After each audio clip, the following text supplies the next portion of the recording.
Hi, my name is Emily Churkin, and I'm the Screen Time Consultant. I get a lot of questions about how I can help lighten my digital load. How can I live my life with less scrolling, less screen time as a parent, as a child, as a teen? So, I have a couple of tips that I think might be helpful. One thing you can do to help lighten your digital load is to make your phone less attractive. That sounds funny, but they're designed, remember, to hook and hold our attention.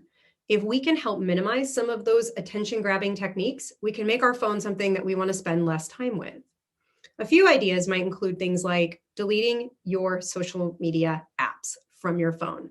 More often than not, those are the things that suck us in. It's the scrolling with the bottomless feeds, right? Which, again, of course, is another element of persuasive design techniques.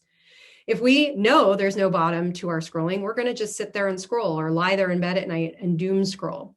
By deleting our social media apps from our phones, though, we don't necessarily deprive ourselves of access to our social media sites. This is something I've personally experienced. I deleted Instagram from my phone and I haven't missed it once. I can still access it on my computer if I want, but I don't sit there on my phone and scroll through Instagram. The same has been true for my Facebook account. A lot of my Facebook feed is articles and organizations and groups that I follow and support. And so I get a lot of content and research from things that reputable organizations are posting. And so I do like to go and look for it. It's where I do a lot of my activism for school district work. But if I had it on my phone, I know I'd be scrolling constantly because there's always something to look at. But when it's on my computer, I have to make that extra effort to go and open my laptop and log in and then go to the website and then read and scroll. It decreases the amount of time I spend when I don't have the option to sit and just scroll through my phone. Another way you can make your phone less attractive is to turn off all notifications, including text alerts. This can be something that sounds a little like intimidating because maybe you're used to getting all of those text messages and alerts. But a lot of times our notifications are irritating or distracting, whether it's like a weather update or come back and play this game. By the way, also an example of persuasive design.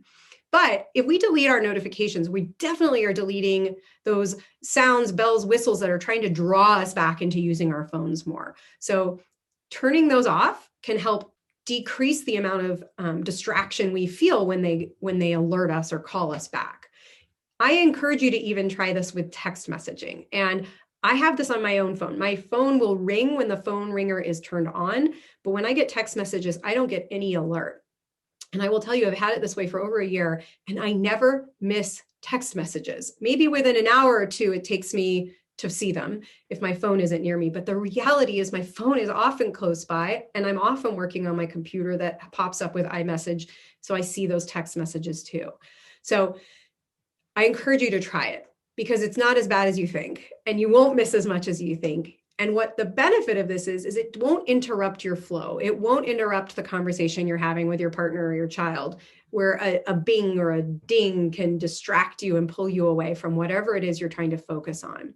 Turning off your notifications is a great way to decrease the amount of time you spend looking at your phone. Another thing you can do is set your phone to black and white or grayscale. This is actually kind of tricky to do because, of course, they don't want to make it easy for you to stop looking at your phone because your phone company wants you to look at your phone more. You have to go into your settings under accessibility, I believe, and it depends on the type of phone and what version of the phone you have. But it is possible to do. And I actually have a shortcut set on my phone. So if I click the external sidebar button thing 3 times, it will turn my phone to grayscale.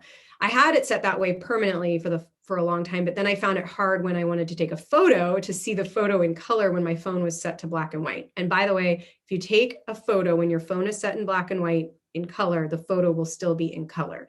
So I have a shortcut set so I can click, and I can automatically turn it to black and white or turn it back on to color. When your phone is in black and white, it is not a very pleasant thing to look at. It's boring. It's very monochrome, obviously, and it just doesn't draw your attention in the way that a red little number will want to get your alert or suck you into checking a text or an email. So it's another great strategy for helping decrease your scrolling. Turn your phone to grayscale. So those are a few tips for how to decrease the amount of time you spend or to lighten your own digital load. I'll post a couple of links to how you can turn your phone to grayscale and how you can delete notifications in the blog post accompanying this. You can also check my website and my YouTube channel for more information. Thanks.